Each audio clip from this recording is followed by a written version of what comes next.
राम राम राम हरे कृष्णा। तो आप सबको स्वागत है। जन्माष्टमी उत्सव आ रहा है। कब बना रहे हैं? कुछ लोग 18 को बना रहे हैं, 19 तारीख को है जन्माष्टमी उत्सव। तो जन्माष्टमी शब्द से पता चलता है कृष्ण का जन्मदिन। जितने भी भगवान के अनेक अवतार होते हैं उन सभी में जन्म नहीं होता है, उन सब में प्राकट्य होता है। जैसे राम नवमी, वरहा द्वादशी है ना, नरसिंह चतुर्दशी। ये तो नहीं बोलते नरसिंह जन्म चतुर्दशी, ये तो नहीं बोलते वामन जन्म द्वादशी। इन सब में जन्म शब्द का इस्तेमाल नहीं होता। इन सब में क्या है? प्रकट। रामचंद्र जी प्रकट होते हैं तो भजन गाते हैं, भय प्रगट कृपाला दीन दयाला कौशल्या हितकारी राम। तो यहाँ पर प्रकट हुए हैं दीन दयाल भगवान, परंतु कृष्ण भगवान क्या कर रहे हैं? तो ये शब्द है जयंती। जयंती शब्द जो है ये केवल जन्म के लिए इस्तेमाल होता है। इसलिए ये बोल देना, जैसे लोग इस्तेमाल करते हैं नाम, कई नेताओं की जयंती बनाई जाती है ना, ये गलत है। क्योंकि जयंती शब्द उसके लिए जिसका दिव्य जन्म हुआ हो, वरना ये बहुत बड़ा अपराध है। यहाँ तक कि बलराम जी का जो जन्म होता है उसे बलराम पूर्णिमा कहते हैं, परंतु उसे बलराम जयंती नहीं कहते। हम लोग बलराम जयंती बोलते हैं कई बार, तो ये भी कन्फ्यूजन है। शास्त्रिक प्रमाण है जयंती सिर्फ केवल कृष्ण के लिए होता है जिनका जन्म दिव्य है। जन्म कर्म च में दिव्यम एवं योयति तत्वतः। तत्व से जो इस बात को जान जाएगा कि केवल जन्म किसका होता है? कृष्ण का, और किसी का जन्म नहीं होता। तो इसलिए हमारी जो नॉलेज है कृष्ण कॉन्शियस, ये शास्त्र के आधार पर है। अभी जन्माष्टमी सालों साल से बनाते चले आ रहे हैं। मुझे तो याद नहीं कि कभी हमने ना बनाई हो, है ना। जन्माष्टमी तो बचपन से स्कूल हॉलीडे होता था, कुछ लोग झांकियाँ लगाते थे, है कि नहीं, और कुछ लोग उसमें मंदिरों के दर्शन करने जाते थे। ऐसे होता था कि एक दिन में कौन कितने ज़्यादा मंदिर दर्शन करेगा, ये भी कंपटीशन होता था, 20-15। तो जन्माष्टमी दर्शन करने के लिए जाते थे। परंतु असलियत में जन्माष्टमी क्या है, ये व्रत कैसे करना चाहिए, ये सब नियमों को आज हम सीखेंगे। तो श्रील सनातन गोस्वामी पाद ने ग्रंथ लिखा जिसका नाम है हरि भक्ति विलास। तो सनातन गोस्वामी ने 5 विलास लिखे, इसके 5 वॉल्यूम्स हैं हरि भक्ति विलास के। इसमें केवल क्रियाएं बताई गई हैं कि व्रत कैसे करने चाहिए, व्रत करने के क्या फ़ायदे हैं, क्यों करना चाहिए। कार्तिक, जन्माष्टमी, रामनवमी, सीता नवमी, ये सब व्रतों के लिए हरि भक्ति विलास सनातन गोस्वामी ने लिखा। कहाँ से लिखा? हम क्यों माने उनके प्रमाणों को? उन्होंने पुराणों को उठाया, पुराणों के आधार पर उनको श्री चैतन्य महाप्रभु ने कहा कि आप एक ऐसा ग्रंथ संकलन करो जिस ग्रंथ के अंदर कोई भी कर्मकांड ना हो, केवल वैष्णवों के लिए जो व्रत उपयोगी हैं ऐसे व्रत और ऐसे नियम आप निकालो। तो उन्होंने केवल इस ग्रंथ में वो लिखे जो वैष्णवों के लिए उपयोगी हो। ऐसा कोई भी नियम नहीं लिखा जो वैष्णवों के लिए उपयोगी। जैसे नवरात्रि, पुराणों में तो वो भी मिल जाएगा, लेकिन वैष्णवों के लिए उपयोगी नहीं है तो उसको नहीं दिया जाएगा, है ना। तो जो वैष्णव विधि से करने योग्य हैं, जो हमारी भक्ति को आगे बढ़ाते हैं, केवल उन्हीं व्रत और नियमों का यहाँ पर उल्लेख किया गया। तो इसके ऐसे 5 वॉल्यूम्स हैं हरि भक्ति विलास, है ना। ये ग्रंथ सनातन गोस्वामी पाद ने लिखा। तो आज हम इस ग्रंथ से पढ़ेंगे जिसमें पुराणों के उदाहरण लिए गए। मतलब सारे पुराण पढ़ना तो मुश्किल है ना, 18 पुराण। अब उन पुराणों में से आपके लिए सनातन गोस्वामी ने एक्सट्रैक्ट किया है, निकाल करके दिया है मुख्य क्या है। तो देखिए, कहते हैं, मेरे साथ बोलिए, अतः जन्माष्टमी व्रतम। तो वो कह रहे हैं कि आपको जन्माष्टमी व्रत से पहले ये नियम लेना चाहिए। क्या? अतः जन्माष्टमी व्रतम, मैं जन्माष्टमी व्रत करने वाला हूँ, ऐसा नियम लेना चाहिए। अब उसमें वो कहते हैं सर्वैरवश्यं कर्तव्यं जन्माष्टमी व्रतं नरः नित्यत्व पापहरित्वत्व सर्व अर्था प्रपन्नादपि। क्या अर्थ हुआ इसका? इसका अर्थ है सर्वेर अवश्यम कर्तव्यम, एक ड्यूटी होती है। जैसे 15 अगस्त को झंडा फहराना ड्यूटी है, लेकिन बाद में सड़क पे गिर जाएगा, उसकी वो किसी की ड्यूटी नहीं है। इनकी ड्यूटी तब तक है राजनेताओं की, जब तक अनाउंस करना है घर घर झंडा, घर घर तिरंगा। गिर जाए उसके बाद कुछ मतलब नहीं है। तो ये भी होना चाहिए कि उठाओ झंडा, लगाओ झंडा, लेकिन वो नहीं बताएंगे।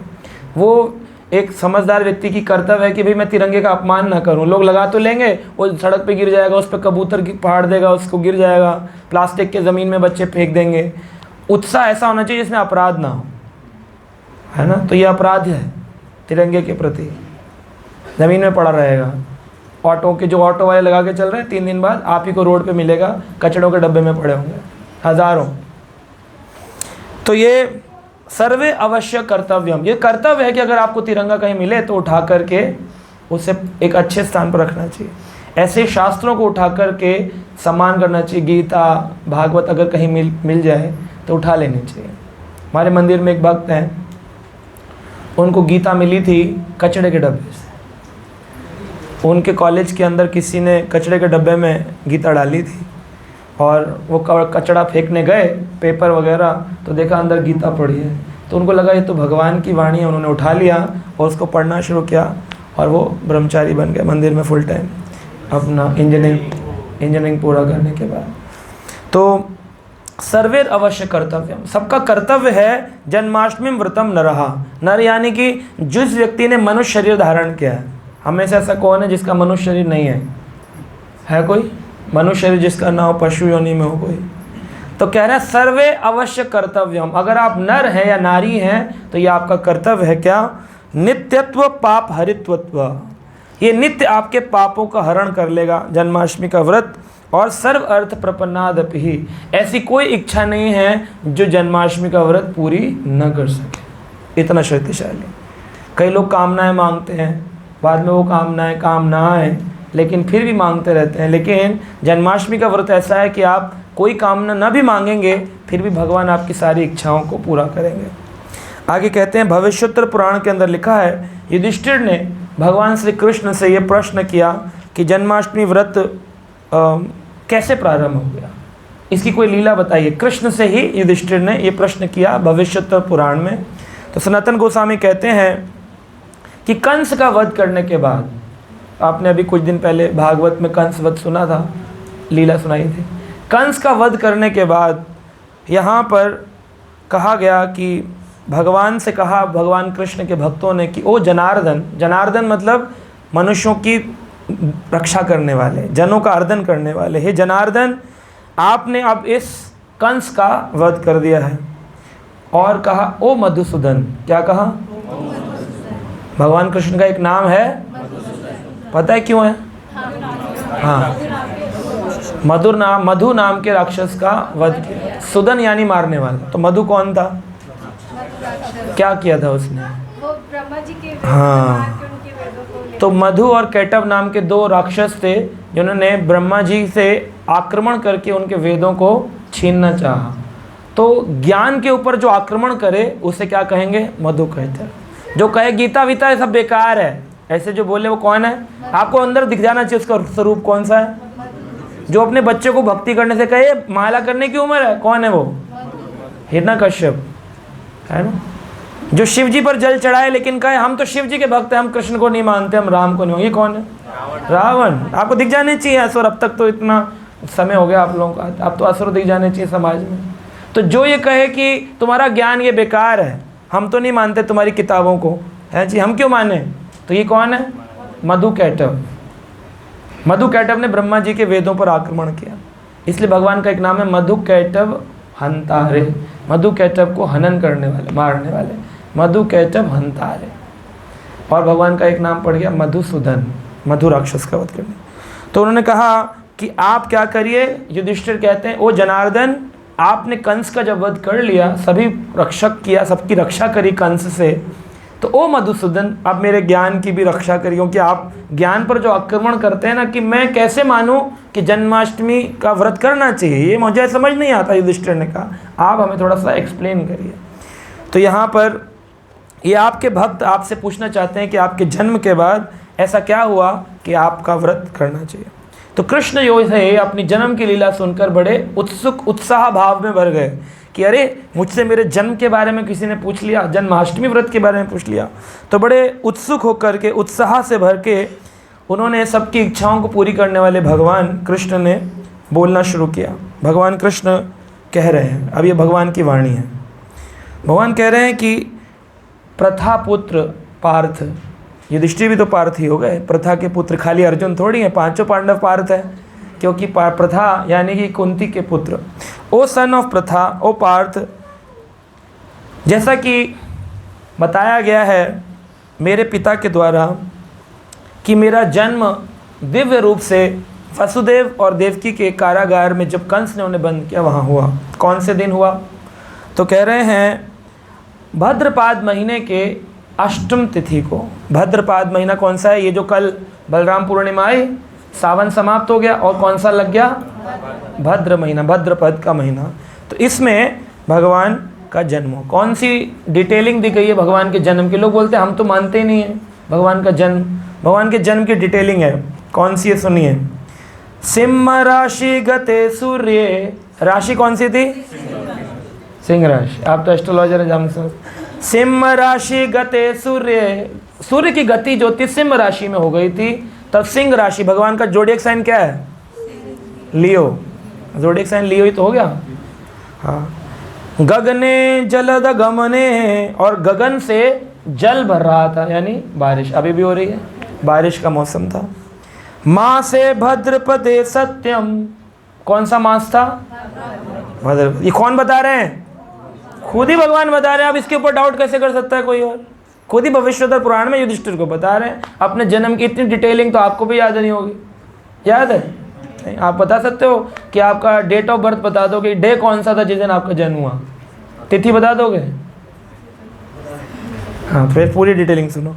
तो कृष्ण पक्षे राधारत्र के, कृष्ण भद्रपाद महीने के कौन से पक्ष में? दो पक्ष होते हैं, एक शुक्ल और एक कृष्ण। जो अमावस्या की ओर जाता है उसे कृष्ण पक्ष कहते हैं, जो पूर्णमासी की ओर जाता है उसे शुक्ल पक्ष कहते हैं। तो राधा रानी शुक्ल पक्ष में जन्म लेती हैं भद्रपद महीने के, और कृष्ण कृष्ण पक्ष। आगे कहते हैं सशंके वर्ष ऋषि स्थे, और कहते हैं शशंक वर्ष स्थे, यानी कि अगर चंद्रमा की राशि से देखा जाए, शशांक यानी चंद्रमा, चंद्रमा की राशि से अगर देखा जाए तो भगवान कौन से नक्षत्र में पैदा हुए? तो बता रहे हैं वृष ऋषभ है राशि, वृष राशि में, वृषभ राशि। तो मैं जैसे अगर दो साइन होते हैं हमारी जन्म कुंडली में, एक होता है जोडिएक यानी सन साइन और एक होता है मून साइन। तो हमारी जो हिंदी कैलेंडर की कुंडली जो चलती है वो किस पर चलती है? मून साइन पर चलती है। और जो अंग्रेज़ी कैलेंडर की चलती है जो पूरे महीने का बताते हैं, इतने से 21 से जुलाई से 21 अगस्त तक जो हुए ये हो गए लियो, ऐसे ये जो होते हैं ये होती है जोडिएक सन साइन। यानी सन, सूरज जब अपने किसी राशि में प्रवेश करता है तो उसे सन साइन कहते हैं, और चंद्रमा जब किसी राशि में प्रवेश करता है तो उसे मून साइन। तो हम लोगों को मून साइन मानना चाहिए। हम लोगों को अपने जीवन के लिए, अगर हमें अपना जीवन देखना भी हो एस्ट्रोलॉजिकली, तो वैसे देखना वाला कोई है नहीं समझदार, लेकिन अगर देखना भी चाहें तो किसको पढ़ना चाहिए? अखबार में कौन सा आता है? उसकी कोई यूज़ नहीं है, बिल्कुल बोगस होता है, जनरल होता है वो। तो वो बता रहे हैं मून साइन जो है वृषभ राशि में था भगवान की, तो सन साइन में कौन सा हो गया? सिंह राशि। और मून साइन कौन सा हो गया? वृषभ राशि।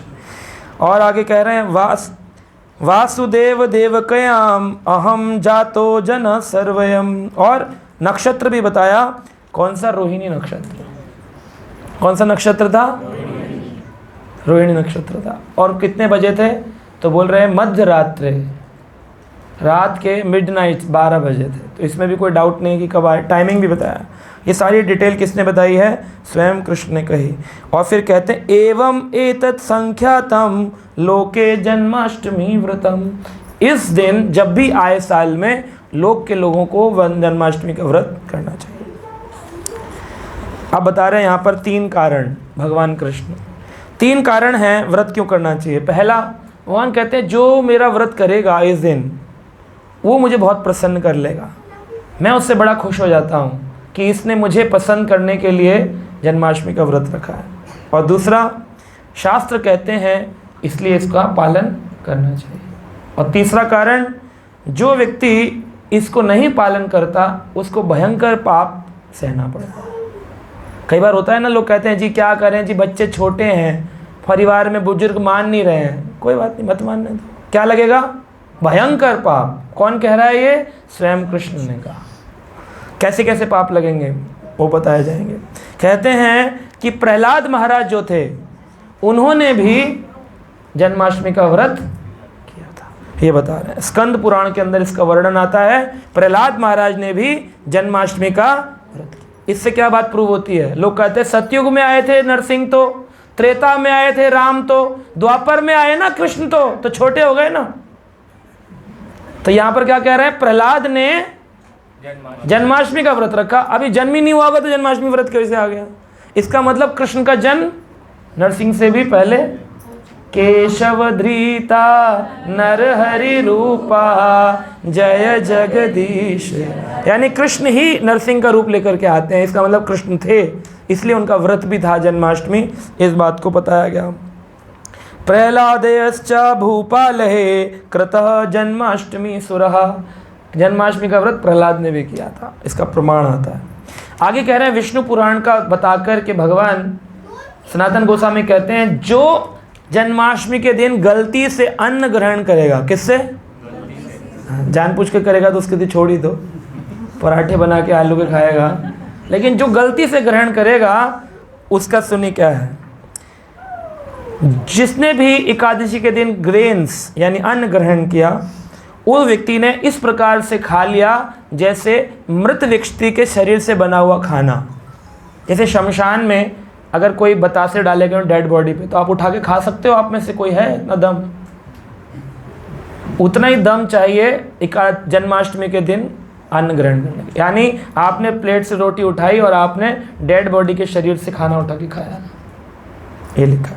आगे कहते हैं अगर किसी व्यक्ति ने एक जन्माष्टमी के दिन अन्न ग्रहण किया, उसने लगभग गिद्ध का मांस, गिद्ध होता है ना वल्चर, गिद्ध का मांस और गधे का मांस और कौवे के बाल और हॉक होता है ना चिड़िया, जो चील बाज जो है, और इंसान, इन सभी के मांस को मिला लो, मॉकटेल बना लो, वो व्यक्ति ने खाई है अगर जन्माष्टमी में अन्न ग्रहण किया। कहते हैं तीनों लोकों में इससे भयंकर पाप नहीं है जो जन्माष्टमी के दिन अन्न ग्रहण कर लेता है। ये मैं किताब लेके इसीलिए बोल रहा हूँ क्योंकि पुराण में लिखा है, मैंने अपने घर से नहीं लिखा, इस्कॉन ने नहीं लिखा। अगर कोई व्यक्ति अन्न ग्रहण करता है, उसको लगातार जब से उसके शरीर छूटेगा तब तक उसको दंड भोगना पड़ेगा। लगातार, जैसे बोलते हैं मृत्यु के बाद 11 महीने बाद बरसी होती है, तो 1 साल की यात्रा में कुछ लोगों को तो थोड़ा आराम मिल जाता है, इसको तो धाड़ धाड़ धाड़, और खाएगा जन्माष्टमी के दिन पराठे, और खाएगा पकौड़ियाँ, बड़ा मारता हो जाता है, इसको पिटता हो जाता है लगातार। कहते हैं या भुक्ते चा विमूढ़ात्मा जयंती वासरे नृपहा, विमूढ़ आत्मा वो मूर्ख है जिसने भुक्ते भोजन ग्रहण कर लिया जन्माष्टमी के दिन, इस व्यक्ति को कभी भी नरक से मुक्ति नहीं। एक होता है ना नरक गया 2-4 साल 10 साल 15 जन्म तक उसने भोगा, फिर वापिस, इसको कभी मुक्ति नहीं मिलती है नरक से। ना तस्य नरकतरो द्वादशम चा प्रकृतः, इसको कभी नरक से मुक्ति नहीं मिलने वाली। कहते हैं इस व्यक्ति ने अगर जन्माष्टमी के दिन अन्न ग्रहण किया, अपनी 100 पुश्तें पहली और 100 आने वाली जो भजन करके मुक्त भी हुई होंगी, उनको खींच करके नरक की ओर ले जाएगा। इतना बड़ा पापी हो गया कि लोग कहते हैं अरे तुम्हारे कुल में कैसा पापी हो, जाओ यहाँ से, तुम वैकुंठ से निकल जाओ। उसको स्वर्ग से अगर जगह जगहों से निकाल दिया जाएगा एक पापी के हो जाने पर। अगर किसी ने जन्माष्टमी के दिन जानबूझ करके, अभी तो ये अनजाने वाले सुने थे हमने, खतरनाक है।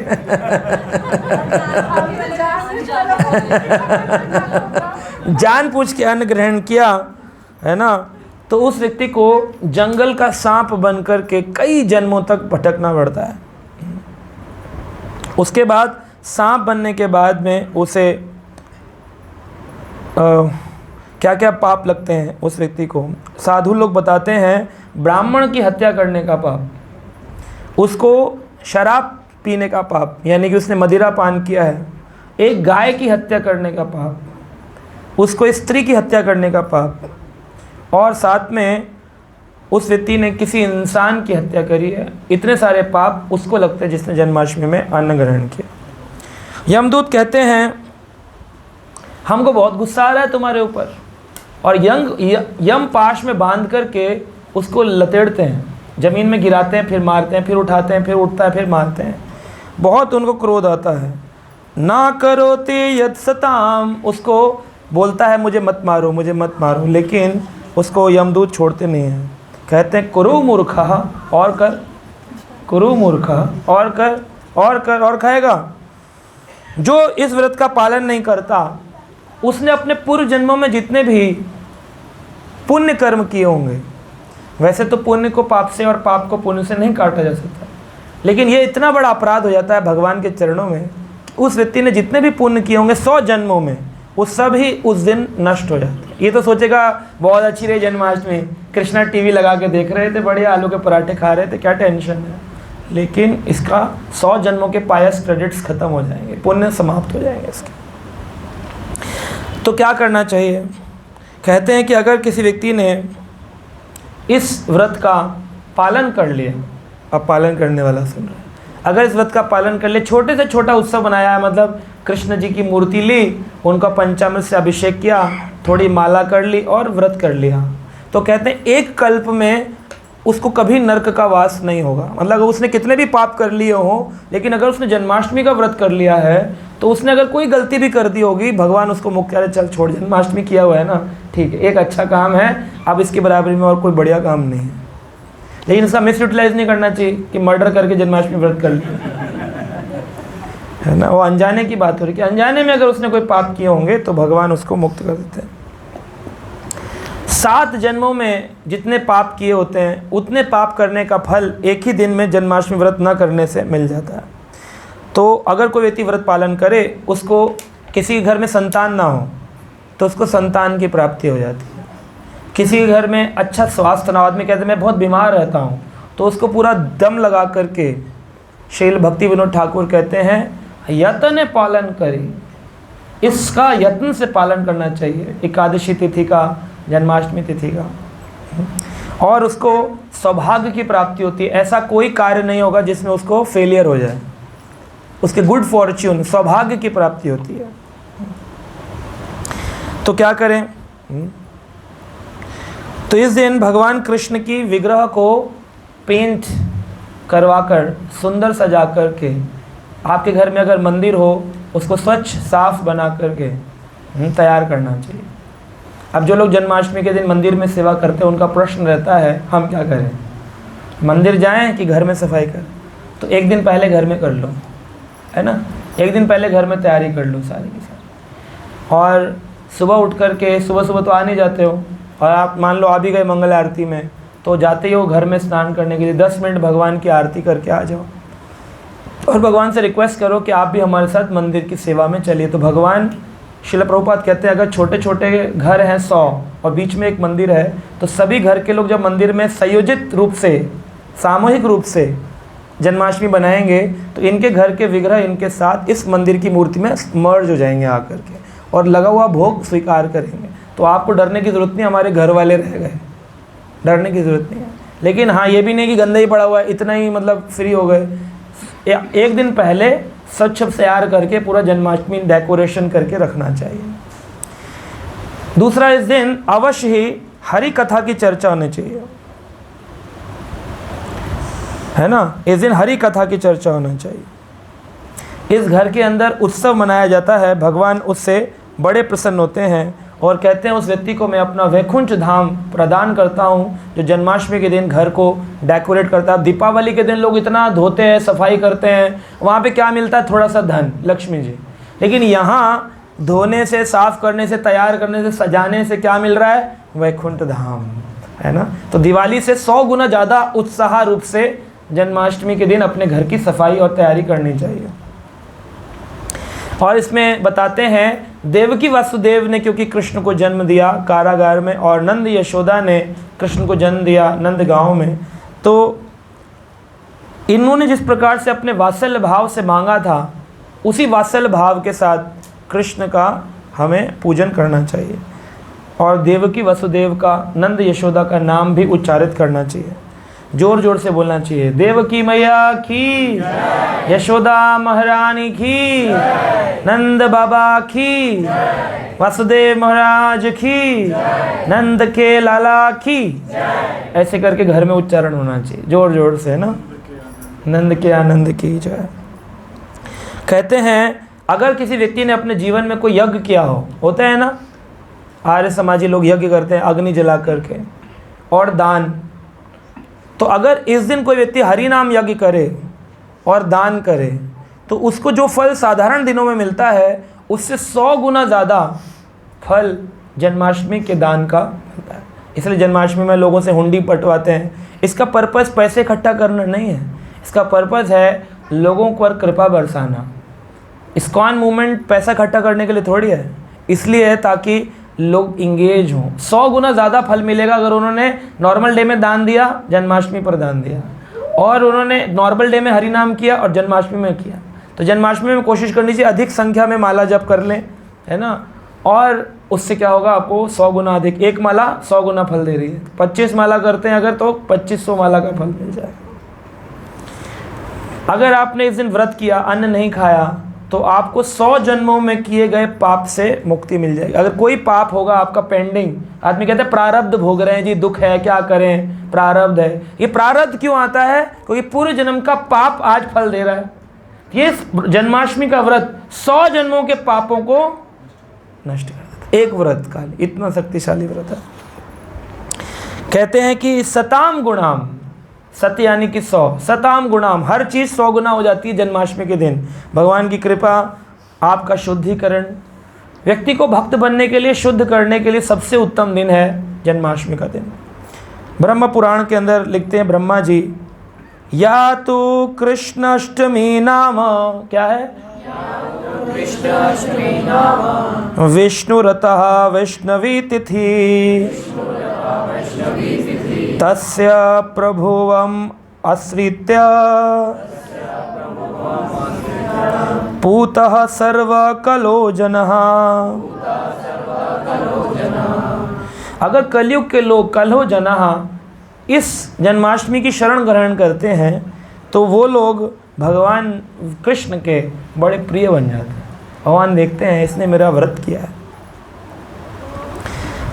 जो कलयुग है वैसे यूजलेस है, यहाँ पर कोई काम नहीं है। कले दोषे निधे राजन, हे राजन, ये कलयुग में दोषों की निधि है, समुद्र है, लेकिन अस्ति एको महान गुना। सुखदेव बताते हैं परीक्षित, हाँ मैं मानता हूँ इस कलयुग में दोष हैं, परंतु एक महान गुण है जिसके कारण देवी देवता भी भारत भूमि में जन्म लेना चाहते हैं। वो क्या महान गुण है? कीर्तन्यादेव कृष्णस्य मुक्त संगम परम व्रजेत। खाली कृष्ण का कीर्तन करने से आपको मुक्ति मिल जाती। केवल बोलना है हरे कृष्णा कृष्णा कृष्णा हरे हरे, हरे राम राम राम हरे हरे। जो व्यक्ति जन्माष्टमी का व्रत करता है उसे 10 मिलियन अश्वमेध यज्ञ करने का फल मिलता है। अश्वमेध यज्ञ समझते हैं? एक घोड़ा पूरी पृथ्वी पे छोड़ा, एक घोड़ा छोड़ा, है ना, जाकर के वो पूरी पृथ्वी में सारे राजाओं के सामने बोलेगा मुझे द्वारका से छोड़ा गया है ना, रश्मि रंजन प्रभु के द्वारा। युद्ध करना चाहते हो, आपसे युद्ध करने के लिए सेना आ जाएगी, आप युद्ध करोगे, हरा दोगे, या आपसे डर जाएगी, कहेगा नहीं बड़ा शक्तिशाली राजा है, तो फिर आपकी शरण में ऐसे आ जाएगा। ऐसे जब 100 बार पूरी पृथ्वी पर घोड़ा घूम जाएगा और हर एक पृथ्वी का चक्कर लगाने पर जब सब शरण में आ जाएंगे तब एक यज्ञ होगा। तब ऐसे 100 यज्ञ करने पर उसे अश्वमेध यज्ञ कहते हैं, है ना। ऐसे 10 मिलियन, 10 मिलियन कितने हो गए? 1 मिलियन में 10 लाख, 10 मिलियन मतलब 1 करोड़। 1 करोड़ अश्वमेध यज्ञ करने का फल केवल एक जन्माष्टमी का। सोचो, तीर्थ यात्रा पर जाओ, अभी जाओगे रामेश्वरम, है ना, कितने 10-12 हज़ार रुपये लगेंगे। 10-12 हज़ार के शॉपिंग भी करोगे आप लोग। 25,000 रुपये एक आदमी का, 4 फैमिली मेम्बर जाएंगे तो 1 लाख रुपये। ये तो एक तीर्थ का हुआ। 4 धाम और ऐसे कई तीर्थ हैं हमारे भारत में, सब जगह भ्रमण करोगे तो कितने रुपए चाहिए? हाँ जी, 25-30 लाख में भी नहीं होगा, ज़्यादा लगेगा। इसमें तो 4 धाम यात्रा हो जाए वही बहुत है। तो आप सोचो कि लाखों रुपया खर्च करने के बाद फिर छुट्टी नहीं मिलेगी, ऑफिस छुट्टी नहीं मिलेगी। छुट्टी मिल जाए, खर्च कर लें, फिर स्वास्थ्य साथ नहीं देगा। जो आदमी 60 के ऊपर है वो 60 से पहले पैसे कमाता रहता है और 60 के बाद खर्च करने लायक शरीर नहीं बचता, तो बेचारा कभी तीर्थ यात्रा जा ही नहीं पाता। तो तीर्थ यात्रा करना चाहे अगर कोई व्यक्ति, तो कहते हैं अगर कोई जन्माष्टमी का व्रत करे और उस दिन हरि नाम का जाप करे, हरि नाम का जाप, तो उसे घर बैठे बैठे 1 करोड़ तीर्थ भ्रमण करने का फल है ना। गाय का दान देना है। एक गाय कितने रुपए की आती है? 40,000 की, 50,000 की, अच्छी गाय। और आपको चाहिए हो गिर गाय, जो कि गुजराती गाय है। हाँ जी, 65, 70,000 करीब, 70,000 रुपये की गाय। 70,000 की गाय है, गिर गाय, ब्राउन कलर की होती है, कान नीचे होते हैं उसके, आप देख के बता दोगे गिर गाय। सबसे सीधी और सबसे अच्छी गाय जो है वो गिर गाय है। गिर गाय अगर दान में देनी हो, आदमी कहते हैं गऊ दान, तो एक दान के लिए 70,000, और आपको 100 देनी हो तो 70,000 × 100 कितने हो गए? हाँ जी, 70 लाख। 70,000 × 100, 70 लाख। और 70,000 × 1,000, 7 करोड़ रुपए हो तब आप 1,000 गाय गौशाला में दे पाएंगे। अभी हम लोग गए थे हरियाणा में, सिरसा में, गौशाला में, वहाँ 1200 गाय थी, तो लगभग उनकी कॉस्ट कितनी थी? 7 करोड़। 7 करोड़ रुपए की गाय वहाँ घूम रही थी, है ना। अगर ये सारी आपको दान देनी हो कि इतना फल मिले, मैं सारी गाय दान दे दूँ, 7 करोड़ की प्रॉपर्टी चाहिए, तो वो तो बड़ा मुश्किल है। मनुष्य शरीर से एक बछड़ा दान नहीं होता, 7 करोड़ रुपए की गाय दान कौन करेगा? तो अगर जन्माष्टमी के दिन कोई व्यक्ति ग्रंथ पढ़ता है, भागवत पढ़ता है, तो वो 1,000 ब्राउन कलर की भूरी गिर गाय का दान करने का फल प्राप्त करता है। सोचो आप, कितना बड़ा व्रत है जन्माष्टमी। सिर्फ जन्माष्टमी के दिन अन्न ग्रहण नहीं करना है। अगर आपको किसी को सोने का सिक्का देना हो, जैसे इस बार हम जो लोग आएंगे अभिषेक करने, उनको चांदी का सिक्का रिटर्न गिफ्ट में देंगे। जो लोग 11,000, 21,000, 31,000 का कलश अभिषेक करेंगे, उनको रिटर्न में चांदी का सिक्का देंगे। सोने का सिक्का देना हो तो कितने का पड़ेगा? 10 ग्राम का, 55,000 का, 60,000 का, है ना। 55,000, 60,000 रुपये मैन्युफैक्चरिंग कॉस्ट भी तो लगेगी कुछ, तो 60,000 रुपये का एक सिक्का। आपको 1,000 सिक्के दान देने हो तो 6 करोड़ रुपये। 6 करोड़ रुपये हो तो फिर आप सोने का सिक्का दान दे सकते हो। लेकिन अगर आपने जन्माष्टमी के व्रत का पालन किया, नियम पूर्वक मंगल आरती उठे, ग्रंथ पढ़े, जप किया, उत्साह से सेवा करी, तो आपको 1,000 सोने के सिक्के ब्राह्मणों को दान देने का फल, और वो भी कहाँ? कुरुक्षेत्र तीर्थ में जो दान देने का फल मिलता है, वो फल मिलेगा। आपने भगवान को श्रृंगार में दान देते हैं लोग। जैसे हमारी एक माता जी थी, वो एक बार कथा सुन रही थी, कथा सुनने के बाद बोली कि मैं राधा रानी को, है ना, अपनी बांसुरी देना चाहती हूँ। उनकी बांसुरी मतलब कृष्ण की बांसुरी और राधा रानी को कंगन।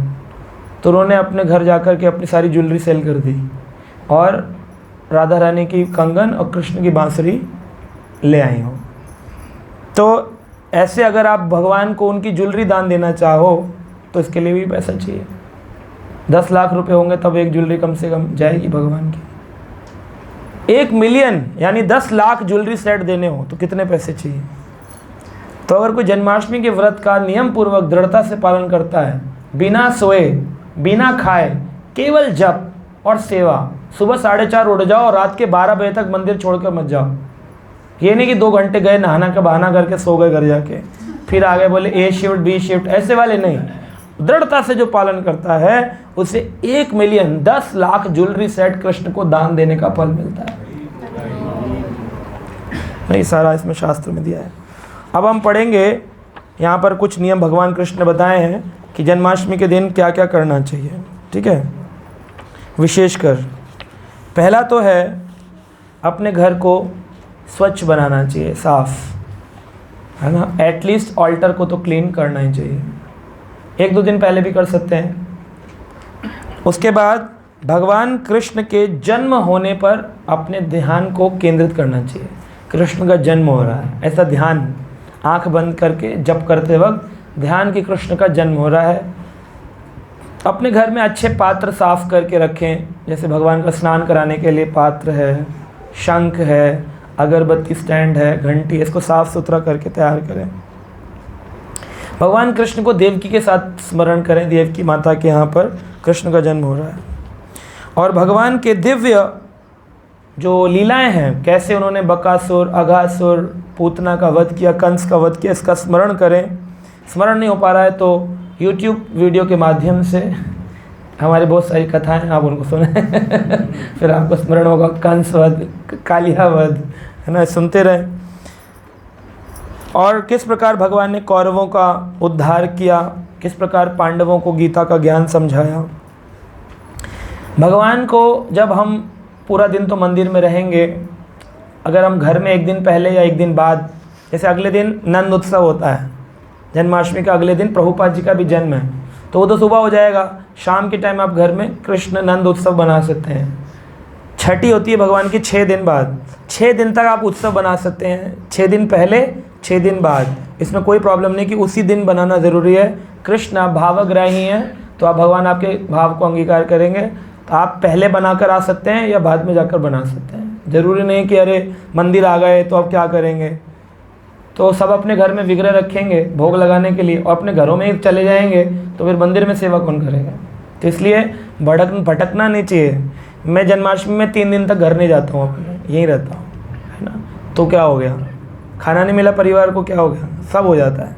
लेकिन जिसमें दम ही नहीं है सेवा का और कृपा चाहिए, उसको कैसे कृपा मिलेगी। सुबह आ जाओ 4:30 मंगल आरती और रात के 12 बजे तक यहीं रहो मंदिर में, तब तो पता चले कि आपने ठाकुर जी के लिए दिन जीवन नहीं दिया, कम से कम 1 दिन तो दो, वो इतना रिटर्न में दे रहे हैं आपको, है कि नहीं। तो घर में वस्त्र रखने चाहिए, कुछ भगवान के लिए अगरबत्तियाँ, कुछ फल, कुछ फ्रूट और कुछ गहने, कुछ मुकुट, कुछ पगड़ी, भगवान के नए वस्त्र। भगवान के सभी माता पिताओं के नाम, देवकी वसुदेव, नंद यशोदा का नाम उच्चारण करना चाहिए। उसके बाद भगवान का जन्म जो होता है, हरि भक्ति विलास में बताया है कि एक यशोदा और कृष्ण की एक मूर्ति होती है। ज़रूरत नहीं है करने का, लेकिन मैं बता रहा हूँ कि ऐसा भी किया जाता है व्रज में।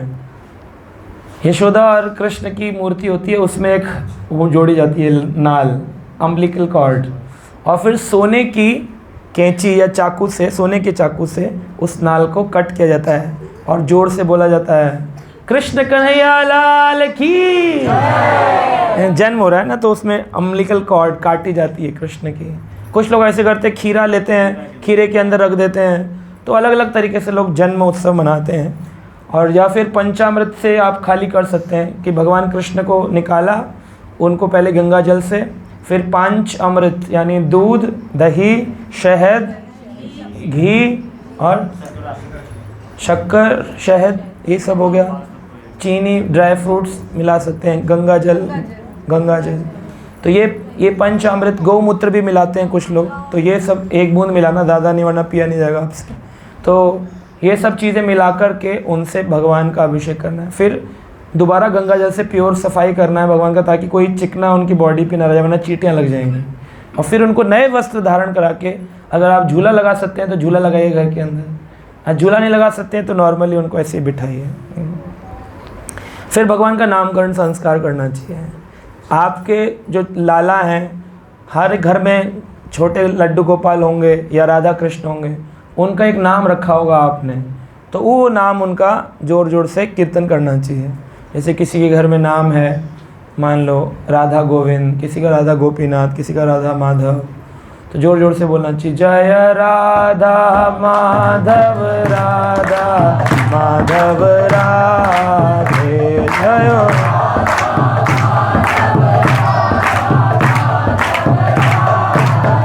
जय राधा गोविंद राधा गोविंद राधे।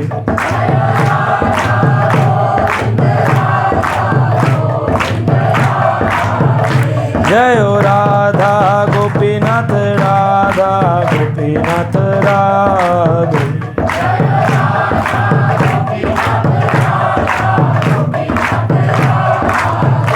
जय राधा मदन मोहन राधा मदन मोहन राधे।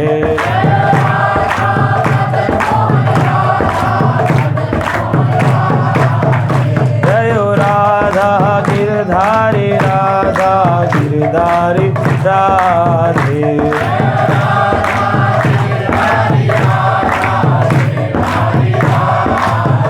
जय यशोदा दामोदर जय यशोदा दामोदर जय यशोदा दामोदर।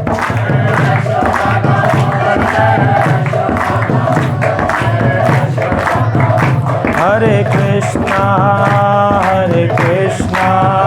कृष्ण कृष्ण हरे हरे हरे राम राम राम।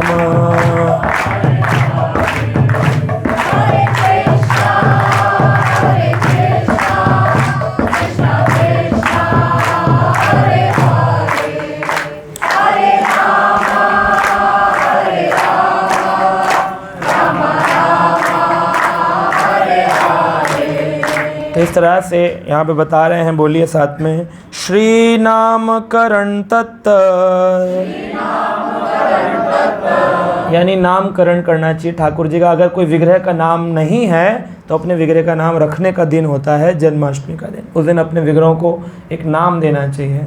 आज से आप गोपीनाथ कहलाएंगे, आज से आप यशोदा लाल कहलाएंगे, आज से आप लाला गोपाल कहलाएंगे, आज से आप कन्हैया कहलाएंगे, आज से आप कृष्ण कहलाएंगे, जो भी नाम देना चाहें। श्री नाम करण तत्त लीला अनुकरणम ततः अथ आचार्यम संभाच कुर्यजा जागरणम मूढ़ः। कुर्यजा जागरणम मूढ़ः, हे मूढ़ व्यक्ति क्या करो, जागरण करो। क्या करना है जागरण में? लीला अनुकरण है। भगवान की जो लीलाएं हैं उनका गायन, परिवार का एक सदस्य कथा करे, दूसरे बैठकर सुन ले। तो ज़रूर रात्रि काल में कुछ समय, है ना, ये नहीं करना चाहिए कि अभिषेक कर रहे हैं 10:30 से शुरू किया और 3 बजे तक अभिषेक ही चल रहा है, इतना दूध दही निकाले चले जा रहे हैं। बोले दूध दही का खाना देश में देश हरियाणा। ऐसा नहीं करना चाहिए, है ना। कोशिश करनी चाहिए कि जन्माष्टमी के दिन हम विशेषकर भगवान की लीला अनुकथाओं को, ये सबसे इम्पॉर्टेंट पार्ट है।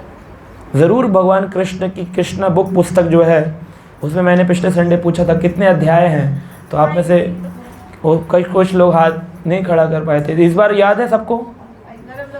2 को पता है बस, इस बार भी 3 को, 4, 5, 6, 7, 8, 9, 10, बाकी इस बार भी नहीं पढ़ कर रहे हैं। या तो मेरे कहने में दम नहीं था, या तो आपके सुनने में दम नहीं था। कहाँ गड़बड़ हुई? कृष्णा बुक जो है श्रीमद् भागवतम के 10वें स्कंद के 10 अध्याय हैं, है ना। कितने?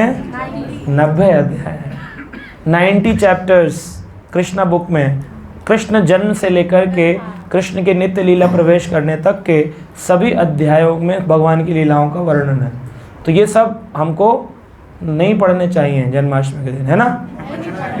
ये सब सारे पढ़ लोगे? कोई एक चैप्टर को ध्यान से पढ़ना चाहिए, विशेषकर कृष्ण जन्म को, जो 2, 3 अध्याय है उसको ध्यान से पढ़ना चाहिए। है ना। कृष्णा बुक से भी पढ़ सकते हो। अगर भागवतम है, लाइफ मेंबर बने हो, तो आपके घर में 10वें स्कंद भागवत का है, उसका 10th कैंटो का 2nd और 3rd चैप्टर पढ़ो अपने घर, है ना। ये पढ़ना ज़रूरी है ना। कितना आपने दूध दही से नहलाया उससे ज़्यादा इम्पोर्टेंट है, एक तो अन्न मत खाओ और दूसरा लीला अनुकरण है, भगवान की लीलाओं का अनुकरण, स्मरण करो। वो स्मरण कैसे बनेगा? पढ़ने से। यस बॉस देखोगे जन्माष्टमी में घर बैठ के और बिग बॉस देखोगे तो नहीं बनेगा स्मरण, है ना। तो उसके लिए ध्यानपूर्वक भगवान की कथाओं का श्रवण करना पड़ेगा। या तो कथा श्रवण कर लो या तो कथा पढ़ लो भगवान की। भगवान कृष्ण की चिंतन विचार में रहो। सेवा भी करो, जैसे मंदिर में पूरा दिन सेवा करेंगे तो सेवा में हाइपर नहीं होना चाहिए। जैसे मान लो आपको बिक्री करने की दुकान पर सेवा मिली है कि आपको सामान बेचना है, तो आप सामान बेचने की आपकी सेवा तो है, लेकिन साथ में आपकी भक्त बनाने की सेवा है। आपको कोशिश करनी चाहिए कि जो लोग हैं उनको प्रयास करो कृष्ण भक्ति देने का, कृष्ण भक्ति सिखाने का, है कि नहीं। और दूसरा, उनका नाम नंबर नोट करो कि आपको हम आगे सेमिनार में जोड़ेंगे। जिस भी सेवा में आप हो, जहाँ पर भी भीड़ की सेवा में हो, क्राउड कंट्रोल कर रहे हो तो क्राउड ही मत कंट्रोल करो, वो कोई पीवीआर का क्राउड थोड़ी है। वहाँ पर लोगों से चर्चा करो, आपका नाम क्या है, आपका नंबर क्या है, आप क्लास में जोड़ना चाहते हैं, गीता का ज्ञान लेना चाहते हैं। ना दे तो अलग बात है, लेकिन दे तो ले लो। जिस भी सेवा में रहो, एक काम जरूर करना, सब लोग क्या करना, नाम नंबर लेना, ताकि आप उनको इस क्लास में जोड़ सको सेमिनार के माध्यम से। दूसरा, भक्ति भावना से सेवा करना, है ना। क्या होता है कि भक्ति अलग चली जाती है, भावना अलग चली जाती है, सेवा सेवा रह जाती है। भक्ति बोले घर में और भावना वो है ही नहीं, तो सेवा नहीं करनी है हमें, भक्ति भावना से सेवा। बोले वो ऐसा कर रहा है प्रभु जी, किसी को भी कैसा भी करने दो, आप में परिवर्तन नहीं आना चाहिए। आप में परिवर्तन, आप प्रसाद मांगने गए, 12 बज गए, आप निर्जल रखे हुए थे और अब आपको भूख लगी थी, आपने प्रसादम रोटेट हो रहा था, उससे बोला मुझे प्रसाद दे दो, और उसने जो है आपको प्रसाद कह दिया, ख़त्म हो गया है, तुम अपनी सेवा में ध्यान दो। आ जाते हो मांगने बार बार, तीसरी बार मांग रहे हो और आप पहली बार ही मांग रहे थे, आप क्या करोगे? उसका कॉलर पकड़ लो कि प्रभु तुम्हें ज़्यादा पता है? बाल्टी लेके तेरे सिर पे मारूंगा। होता है? आपको मारी है? बोला था आपने, बोला था। अच्छा ये ठीक नहीं है एक्चुअली, ये ठीक नहीं है। आप गुस्सा करके आ जाओगे, लोग आपका नाम कार्ड से नोट कर लेंगे, नीचे लिखा होगा आश्रय प्रशांत मुकुंद दास। फिर मेरे पास आएगी रिपोर्ट, 15 लोगों के नाम, इसने पानी में क्रोध किया, ये सेवा छोड़कर भाग गया था, ये नहाने गया था, इसने अपना खड़ा था लेकिन ये सारे रिश्तेदारों को अपने दुकान पे बुला रहा था, कह रहा हो फ्री में प्रसाद खिलाऊंगा, ये वहाँ पर लीडर बना हुआ था। सबकी रिपोर्ट आ जाती है, लेकिन मैं बोलता नहीं, बाद में क्या ज़रूरत है। ठीक, भक्त अपने आप भक्ति से समझ जाए, है ना। ये प्रेम का विषय है, जन्माष्टमी भक्ति बढ़ाने का विषय है। तो ये तभी कर सकते हो जब आपकी साधना अच्छी हो। मैं क्या करता हूँ, जन्माष्टमी के दिन जल्दी उठता हूँ, अगर रोज़ 4 बजे उठता हूँ तो उस दिन 3 बजे उठने की कोशिश करता हूँ, और मंगला आरती 4:30 जाने तक कम से कम 8 से 10 माला पूरी करने की कोशिश करता हूँ। इससे क्या होता है, मंगला आरती जाओ, वहाँ पर मंगला आरती भी लेट होती है, 5:30-6 बजे तक चलती है, क्योंकि इतनी भीड़ होती है। फिर लोग जन्माष्टमी की बधाइयों बधाइयों बधाइयों में 15 मिनट आधा घंटा चला जाता है। तो ऐसे समय में बधाइयाँ मत लो, क्योंकि पूरा दिन पे तो यही करना है, तैयार हो के बधाइयाँ बधाइयाँ तो करें, फ़ोटो खिंचाते रहेंगे सेल्फी अपने अपने काउंटरों पे। तो इससे अच्छा है सुबह का समय जप में इस्तेमाल करो, गायब हो जाओ तुरंत ही। जैसी मंगल आरती खत्म हो, आपको पता चल जाए आप यू टर्न होगा, सब बाहर की ओर निकलेंगे, आप गली पकड़ लो एक पतली वाली, वहाँ चुपचाप बैठ जाओ, जप करो, आँख बंद कर लो, ताकि कोई आपसे बात ही ना करे, है ना, मौनी बन जाओ। क्योंकि आपको तो माला पूरी करनी है ना अपनी, हम आप तो माला करने में अपने ध्यान, तो 10 आपकी पहले हो गई हैं, 15 आपको करनी है, इतने तक कर लो, दर्शन आरती तक आपकी माला पूरी हो जाए, 25, इतनी कोशिश करनी चाहिए, आपका प्रैक्टिस होनी। 25 माला हो गई, उसके बाद आपने दर्शन के, ठाकुर जी के 8 बजे दर्शन होते हैं, रोज़ 7:30 होते हैं, फिर परिक्रमा वगैरह होगी, कथा होगी। कोशिश करो अगर आधा घंटा कथा सुन सकते हो, 10 बजे से पहले कोई गेस्ट नहीं आता है, और आप बहुत सुंदर भी बन के आओगे, लेकिन आपका चरित्र खराब होगा तो वो सुंदरता, वो कुर्ता बेकार हो जाएगा। लेकिन अगर आप खराब कुर्ते में अच्छा व्यवहार करोगे तो वो लोगों को हमेशा स्मरण रहेगा। लोग घर चले जाते हैं तैयार होने के लिए, है ना, और आते हैं 12-12 बजे तैयार होकर के, है कि नहीं।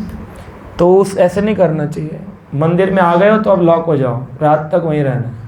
ज़्यादा आपको करना है चेंज तो एक कुर्ता बैग में रख लो या एक ड्रेस माता जी ऊपर जाकर के किसी वॉशरूम में या किसी जगह चेंज कर लो, है कि नहीं। उसके लिए घर जाना आना बार बार, रिश्तेदार ये वो, ये सब फिर तो संसार ही हो गया हमारा, है ना। कुछ लोग होते हैं केवल आरती करने के लिए मंदिर आते हैं, वो कहते हैं हम भी भक्त हैं। हाँ वो भक्त हैं लेकिन कम भक्त हैं, है ना। मैंने कम भक्त नहीं कहा, मैंने कहा कम भक्त हैं। आप वही सुना, मेरी गलती नहीं है, मैंने वो नहीं बोला, मेरी भावना शुद्ध थी।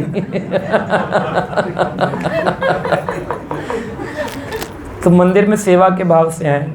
ज़रूरत हो सकती है किसी को कि घर में कोई बुज़ुर्ग हैं, उनको खाना देने जाना है या बच्चे हैं, तो ठीक है 1 घंटे के लिए चले गए, पर इतना वो घंटा एक ही होना चाहिए, वो 5 में ना बदल जाए।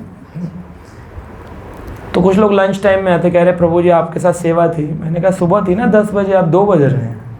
वो प्रभु जी क्षमा करिएगा घर में कोई आ गया था। तो ऐसे सेवा नहीं होती है। आप सेवा का कार्ड नहीं बनाना चाहिए, बनाओ तो फिर पूरी सेवा करनी चाहिए जन्माष्टमी के दिन। ऐसा भाव रखना चाहिए कि ये कृष्ण की सेवा है, आपकी थोड़ी है ना। कुछ लोग इसलिए सेवा कार्ड बनाते हैं, बोले इससे प्रसादम की लाइन में इजी हो जाता है, फैमिली को डब्बा प्लेट निकलवाना आसान होता है ना। इसलिए जो करवाते हैं। भगवान कृष्ण तो सबसे बड़े छलिया है ना, उनको क्या हृदय नहीं पता। आप देखो लोग प्रश्न पूछते हैं, दुर्योधन जो था उनके सामने भगवान कृष्ण शांति दूत बन करके गए। कृष्ण ने अपना विराट रूप अर्जुन को बाद में दिखाया, पहले दुर्योधन को दिखाया। क्या दुर्योधन देख पाया? क्यों? क्या प्रॉब्लम थी? भगवान तो वही है, साक्षात है। क्या प्रॉब्लम थी कि भगवान ने दुर्योधन को दिखाया और भगवान का वो रूप दुर्योधन देख ना पाया? क्यों? हाँ जी, भक्ति नहीं थी, दृष्टि नहीं थी, अहंकार था, अज्ञानता थी, ईर्ष्या थी, भाव नहीं था, और एक चीज मिसिंग है अभी भी, समर्पण नहीं था, प्रेम नहीं था, और हाँ श्रद्धा, faith is an integral part of bhakti. हमेशा कहा जाता है श्रद्धा मूल है भक्ति का। वैष्णवों के प्रति, भगवान के प्रति, गुरु के प्रति श्रद्धा फल देती है। फेथ अगर गड़बड़ होगा तो जन्माष्टमी का व्रत भी उतना ही फल देगा जितनी आपकी श्रद्धा हो। बड़े श्रद्धा भाव से, प्रेम से भगवान को आपको समर्पण करना चाहिए।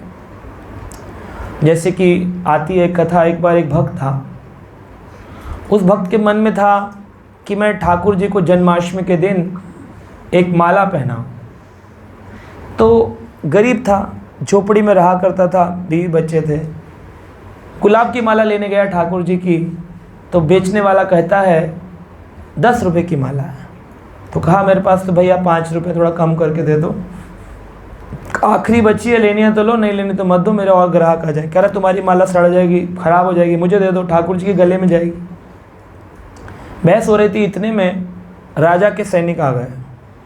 राजा के सैनिक आए तो राजा के सैनिकों ने कहा ये हम लेंगे, राजा के गले में पहनाएंगे। तो उन्होंने कहा अरे भगवान पहनेंगे कि राजा पहनेगा? कहा भगवान देखा किसने, तो मूर्ति है, डाले डाले नहीं डाले, राजा के में डालना जरूरी है। जैसे हम देखते हैं भगवान की सेवा में कोई खड़ा है और इधर एक वीआईपी आ जाता है या सेलिब्रिटी आ जाता है, तो आप क्या करोगे? सेल्फी खिंचाने भागोगे या अपनी सेवा में खड़े रहोगे? सच बोलना, सेल्फी खिंचाने भागोगे। नहीं बोलने से क्या होगा, होता तो वही है। मैंने देखा नहीं है, सब सेवा छोड़ छोड़ के भाग जाते हैं। अगर कोई एक आ जाए जिसको आप जानते होंगे, है ना, सब अपनी सेवा छोड़ करके सेल्फी के भाव से भाग जाते हैं। आप नहीं भागते। देखेंगे इस बार बहुत सारे लोग आने वाले हैं।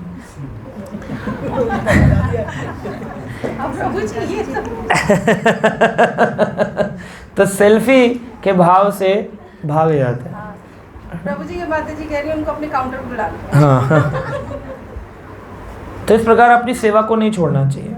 सेवा पर हमेशा तैनात, जैसे सैनिक तैनात रहता है, अपनी पोस्ट को नहीं छोड़ता, ऐसी भक्त को अपनी पोस्ट नहीं छोड़नी चाहिए। आपके कार्ड में टाइम लिखा होता है कितने बजे से कितने बजे तक, तो उस टाइम पर आपको पूरा समय भगवान की सेवा में रहना चाहिए। उस प्रकार से मैं क्या बता रहा था कि जो व्यक्ति था उसने राजा कहा, राजा ज़्यादा ज़रूरी है? कहा भगवान ज़रूरी है। कहा कितने की माला? का 10 रुपये। कहा हम 20 देंगे। अब ये बोला पहले ही तो 10 मिनट दिक्कत चल रही थी तो और 20 कर दिए।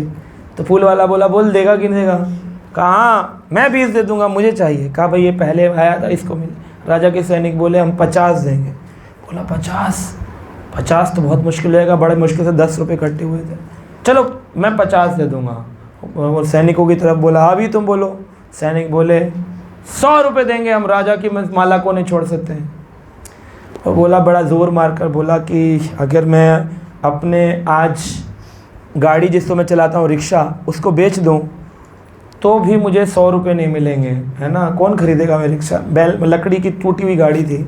तो बोला वो गाड़ी बेच दूँ तो 100 रुपये मिले। तो उसने जोर लगा के बोल दिया 100 रुपये। सैनिक बड़े ज़ोर से बोल दिए 500 रुपये। वो तो राजा के थे, उनको तो भंडार से निकाल के देना था, राजा को पहना नहीं थी, उनको अपना थोड़ी जेब से सैलरी से दे रहे थे वो, पर वो कोई दर्द नहीं था। ये आदमी सोच में पड़ गया, बोला 500 अगर घर बेच दूँ, बच्चों के कपड़े बेच दूँ, बीवी के गहने बेचूँ तो 500-600 आ जाएंगे। चांदी के गहने थे उसके पास। तो उसने कहा 500।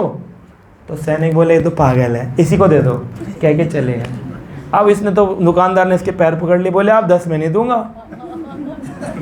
कहते माला का रेट 500 बनवा दिया, आप तो 500 देने पड़ेंगे, वरना मैं सैनिकों को दे देता। तो इसने कहा उन्होंने खरीदी कहाँ, वो तो मुझ पर डालकर चले गए। लास्ट रेट 100 लगाया था, उसमें दे दो। कहा नहीं 1 रुपया कम नहीं दूंगा, पहले नाली में फेंक दूंगा लेकिन दूंगा नहीं। तो इसने कहा चलो ठीक है। घर गया, झोपड़ी बेची, रिक्शा बेचा, बच्चों के कपड़े गहना सब बेच दिया। 500 रुपये में गुलाब की माला खरीद के लाया, ला करके अपने घर में जन्माष्टमी के दिन ठाकुर जी को पहना। इधर मंदिर में, बड़े मंदिर में जो मेन मंदिर था गांव का, उसमें उत्सव चल रहा था जन्माष्टमी का। तो वहाँ के जो गोस्वामी थे, गोसाई जी थे, उन्होंने पर्दा लगा रखा था। लंच भोग लग रहा था भगवान का। भोग के बाद वो पर्दा खुला तो क्या देखा कि भगवान की जो विग्रह था उसकी मूर्ति की गर्दन ऐसे लटक गई। तो ये तो हैरान हो गए, जन्माष्टमी उत्सव है, रात को 12 बजे बहुत भीड़ आएगी शाम को, और गर्दन लटकी हुई है देख करके बड़ा अफसोस हुआ। फिर पर्दा डाल दिया, रोने लगे गोस्वामी, ये क्या हो गया? ठाकुर जी सारी रिपेयरिंग कराई थी जन्माष्टमी से पहले, पेंट करवाया था, सब कुछ था, ये कैसे टूट गई? क्या हो गया हमसे अपराध? तो भगवान बोले गोस्वामी से कि वो अपराध नहीं हुआ है, एक भक्त है मेरा, उस भक्त के प्रेम ने ना मेरी गर्दन को झुकने पे मजबूर कर दिया है, उसके आगे मेरी नतमस्तक हो गया हूँ। दुनिया कहती है ना भगवान के आगे हमारा सर झुकता है, भगवान का सर भक्तों के आगे झुक जाता है। भगवान ने अपना सर झुका लिया। भगवान बोले उस भक्त को बुलाओगे तभी गर्दन ठीक होगी। ढूंढ हुई, लाओ जी ढूंढो ढूंढो कहाँ है। उस भक्त को बुलाया गया, उसको दान दक्षिणा दिया गया भगवान के कहे अनुसार, पहले से ज़्यादा उसको प्राप्त हुआ, है ना। जन्माष्टमी का व्रत किया था उसने, तो अभी हमने पढ़ा धन धान्य प्राप्त होता है, उसको सब कुछ मिला और भगवान की गर्दन वापस स्ट्रेट हुई। तो इससे हमें पता चलता है भगवान जो है अपने भक्त के इस प्रेम के कि हम करते क्या हैं, है ना। तो एक एक पॉइंट को भगवान नोट करते हैं। आपको एक पात्र मिला, ठीक है, और आपके पीछे एक नया व्यक्ति खड़ा है, उसने कहा प्रसाद, और आपने ऐसे करके चुन्नी से छुपा लिया, ऐसे बोला प्रसाद, बोला नहीं ये बहुत ज़रूरी है, VIP प्रसाद, और दिया नहीं उसको पीछे वाले को। आप तो रोज़ ही मंदिर जाते हो, रोज़ मंदिर का प्रसाद खाते हो, रोज़ प्रशांति धाम आते हो, मंदिर का प्रसाद। एक आदमी पहली बार आया है मंदिर, उसको प्रसाद मिल जाएगा तो क्या पता उसका आप जीवन बदल जाए। उसको देने की बजाय आपने उस व्यक्ति के उसको छोड़कर अपने घर में ले गए 2 सकोरे। तो भगवान किससे खुश होंगे, जिसने दिया या जो ले गया? आप कहेंगे वो पुजारी ले जा रहा था 8 पात्र, मैं तो 1 लेके आया, प्रभु जी मेरी क्या गलती है? भगवान को देखना है, पुजारी को नहीं देखना, किसी और को नहीं देखना। तो ये सारी चीज़ें भगवान नोट करते हैं कि हमारी कॉन्शियसनेस क्या है, जन्माष्टमी व्रत करने के पीछे भाव क्या है हमारा, है ना। दर्शन करने जा रहे हैं, मान लो कि प्रभु जी के आ गए कुछ ऑफिसर लोग, है ना, और इधर लाइन में भक्त लगे हुए हैं, तो इन्होंने कहा दर्शन करने दीजिए थोड़ा, इनको जल्दी हमारे ऑफिसर को। तो क्या करना चाहिए? वेट करना चाहिए, धक्का मुक्की करनी चाहिए? बोले ऐसे धक्का मार, अरे हटो पीछे हटा, हमारे ऑफिसर साहब हैं, वहीं मेरी कंपनी ख़राब ना हो जाए, मेरी नौकरी ख़राब ना हो जाए, इसलिए मैंने धक्के देने शुरू कर दिए। क्या ये सही है? एक बार हमारे गुरु महाराज हिजोलेंस गोपाल कृष्ण गोस्वामी महाराज ईस्ट ऑफ कैलाश मंदिर में आए, तो मेरी सेवा थी वो वीआईपी रिसेप्शन की सेवा। शुरू से ही मुझे यही सेवा मिली है, डोनर्स को लाओ, अभिषेक कराओ, उनको प्रसाद खिलाओ, छोड़ कर आओ। पूरा दिन मंगल आरती में जो जब में बैठते हैं बस वही बैठते हैं, बाकी पूरे दिन तो बैठने का मौका नहीं मिलता। तो शुरू से वही सेवा थी। तो देखा महाराज जी आए, तो महाराज आते हैं हमेशा जन्माष्टमी के दिन, तो आए थे। उस टाइम द्वारका नहीं था, ईस्ट ऑफ कैलाश मंदिर था। तो बहुत सारे भक्त भीड़ में दर्शन के लिए थे। तो महाराज जी आए तो और सब महाराज की ओर भागे। तो ऑलरेडी कुछ लोग दर्शन कर रहे थे, तो मैंने उनको हटाना शुरू कर दिया। हटो हटो, महाराज जी आ गए, हटो हटो, धक्का दे रहे महाराज जी। तो महाराज ने ऐसे जोर से हाथ पकड़ा। कहते हैं क्या हो, क्यों कर रहे हो ऐसा? महाराज आप दर्शन नहीं करेंगे भगवान के? महाराज बोले ये जो खड़े हैं क्या ये भक्त नहीं है? ये जो दर्शन कर रहे हैं क्या ये भक्त नहीं है? ये क्यों आए मंदिर में? भगवान के भक्त हैं इसीलिए तो आए जन्माष्टमी के दिन। आप उन्हें धक्का दे रहे हो, क्यों दे रहे हो? मैं कहा आपके लिए। बोले किसी के लिए भी नहीं, मैं पीछे से दर्शन, मैं तो रोज़ ही करता, पीछे से कर लूँगा, लेकिन ये आज एक ही बार आए हैं, साल में एक बार आते जन्माष्टमी, इनको करने। तो आपको इस भाव से लोगों को देखना। क्राउड कंट्रोल नहीं होता है। क्राउड कंट्रोल में चलो चलो ऐसे और भेड़ बकरियां चल रही हैं। पहली बार जीवन में आए हैं, उनके उस प्रेम से डील करना चाहिए, जबकि ऐसा लोग नहीं करते हैं। लेकिन अगर आप उस पोस्ट पे हो तो इस चेतना को उस व्यक्ति को दें, अपनी टीम को दें, अपने लोगों को दें कि प्रभु आप सेवक हैं, आप मालिक नहीं हैं मंदिर के। मालिक तो कृष्ण ही रहने वाले हैं, है कि नहीं? हम लोग मालिक बन जाते हैं। प्रसाद खा रहे हैं वहीं पर जहाँ पर किताबें रखी हुई हैं, प्रभुपाद जी के ऊपर समोसे के आलू गिरे हुए हैं, कोटू गिरी हुई है, चटनी गिरी हुई है, खा रहे हैं। क्या वो किताब बेच रहे हैं? किताब नहीं बेच रहे हैं आप ग्रंथ बेच रहे हैं। आप भगवान को डिस्ट्रीब्यूट कर रहे हैं। You are not selling books, है ना? इस भाव से सेवा। डोनर को लेकर आ रहे हैं अपने, एक दान करता है जिसने दान दिया, चाहे 5,000 दिया, चाहे 10,000 दिया, या 11,000 दिया, जो भी दिया है, उसको लेकर आए हैं, इस भाव से लाए। वो चल रहा है साथ साथ में, बीच में उनके रिश्तेदार मिल गए, और प्रभु जी कैसे? अरे प्रभु जी कैसे? वो बेचारा खड़ा हुआ ऐसे करके, कहाँ जाऊँ उसे मालूम नहीं है। आप रिसेप्शन सेवा में थे, उसे लेने आए थे। जब तक आपने टारगेट पूरा नहीं कर लिया आप घूम कैसे गए? मेरी मम्मी आई हुई है, अरे ये मेरे पापा आए हुए हैं, मेरी चाची आई हुई है। चाची तो अपने आप ढूंढ लेगी आपको, लेकिन ये तो नहीं ढूंढ पाएगा ना, आप प्रचार की सेवा में। तो ये जो फैमिलियरिटी रहती है, फैमिली के साथ ज़्यादा लोग घूम जाते हैं। आप देखना, एक जन्माष्टमी के दिन मेरी फैमिली नहीं आती है, जबकि मेरे पास सारे वीआईपी कार्ड जितने मेरे पास है इतने कार्ड किसी के पास नहीं होंगे, लेकिन मेरी फैमिली नहीं आती। क्यों? क्योंकि मैंने कहा मेरे पास टाइम ही नहीं ना मैं आपको कैटर करूं। मैं आपके साथ लगूंगा, इतनी देर में मैं 3 लोगों को प्रचार करूंगा। 15 साल से मेरी फैमिली नहीं आई मंदिर में, और आती भी तो कहाँ जाती है? जिस मंदिर में मेरी सेवा ना हो। क्यों? क्योंकि वहाँ पर उनको वेलकम मिलेगा वीआईपी। वो चाहते नहीं, कह रहे हम तो लाइन में जाएंगे ना भक्त बन के, हम क्यों जाए तुम्हारे कार्ड्स। यहाँ पर लोग मिसयूज़ कर रहे हैं कार्ड का, और आओ आओ बिना पैसे दिए आओ अभिषेक कर लो, आओ आओ चलो आरती कर लो। ऐसा नहीं करना चाहिए हमको। ये भगवान की सेवा है ना? उसको जितनी श्रद्धा से हम करेंगे, भले ही एक आदमी को कराएंगे लेकिन अच्छे से कराएंगे, भगवान प्रसन्न होते हैं हमसे। तो कहीं पर भी लीगली कोई कर रहा हो, बोले वो भी कर रहा है, वो भी कर रहा है, वो करेगा वो भरेगा ना। कबीरदास क्या कहते हैं? कबीरदास क्या कहते हैं? क्या कहते हैं कबीरदास? सुना है? जैसी करनी वैसी भरनी। और कहते हैं कि कबीरदास की जो झोपड़ी थी ना, वो एक मटन शॉप के पास थी, जहाँ पर लोग गले काट रहे थे, मांस की दुकान।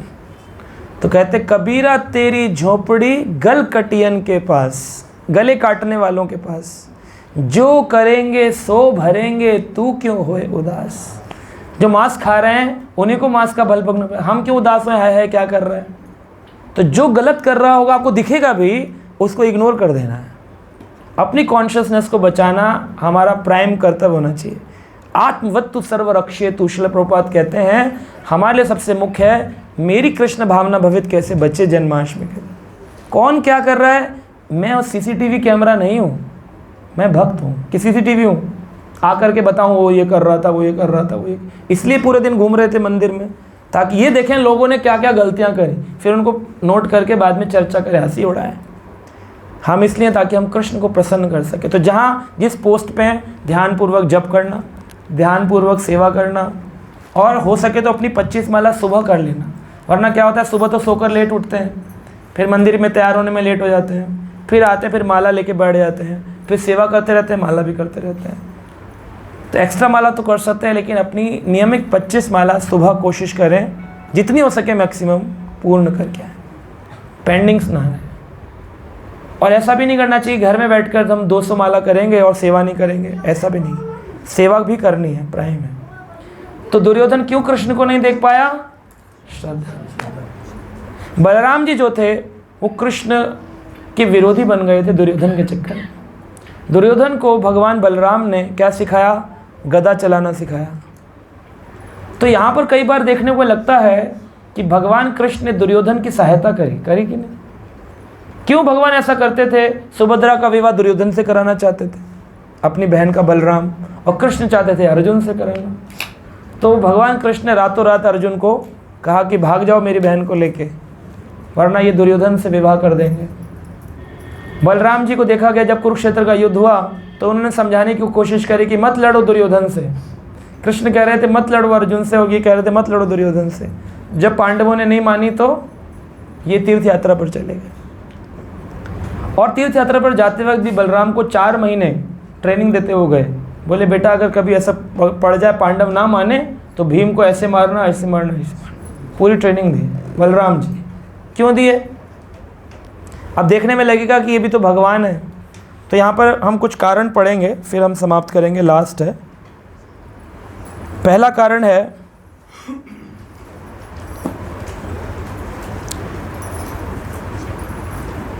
कि कभी कभी 2 प्रकार की कृपाओं को लोग भेद नहीं कर पाते हैं। एक है सकपट कृपा और एक है निष्कपट कृपा। क्या है? तो सकपट कृपा है मर्सी विद चीटिंग। क्या है? और एक है निष्कपट कृपा, मर्सी विदाउट चीटिंग। मर्सी, अब एक आदमी गया भगवान के पास और बोला मुझे किसी का मर्डर करना है, प्रभु आज जैसे भी करके मुझे चाकू मिल जाए, दुकान जो है वो बंद ना हो जाए, आज सैटरडे है कहीं बंद ना हो जाए, आज मुझे रिवॉल्वर मिल जाए कहीं से, बस दुकान बंद ना हो जाए, आज मर्डर करना। और उसको मिल गई तो क्या बोलेगा? प्रभु आपकी बड़ी कृपा है, कहेगा कि नहीं? लेकिन कौन सी कृपा है ये? सकपट, क्योंकि जब वो मर्डर करेगा तो पकड़ा जाएगा, दंड भोगेगा। ये सकपट कृपा है। और एक है निष्कपट कृपा, मांगने पर भी भगवान नहीं देंगे। आदमी कहेगा यार इतना मांगा, इतनी प्रार्थना करी फिर भी नहीं दिया, कैसे भगवान सुनते नहीं हैं? लेकिन वो क्या कर रहे हैं? निष्कपट कृपा कर रहे हैं। जैसे एक बच्चा अपनी माँ से कहता है माँ गला खराब है लेकिन मैं आइसक्रीम के बिना नींद नहीं आएगी, तो माँ क्या करती? खिलाएगी नहीं खिलाएगी? ये क्या है? कृपा है कि नहीं है? कौन सी है? निष्कपट। लेकिन वही बच्चा मम्मी के पर्स से 10 रुपये लेकर भाग जाएगा नीचे स्टॉल पर, कहेगा कि आइसक्रीम दे दो, कहेगा मम्मी से तो अच्छा यही है, फट से दे दी। वो तो दे नहीं रही थी, सुबह से चिल्ला रहा था, लेकिन मम्मी ने दे दी। ये कौन सी कृपा करी उस आइसक्रीम वाले ने? सकपट।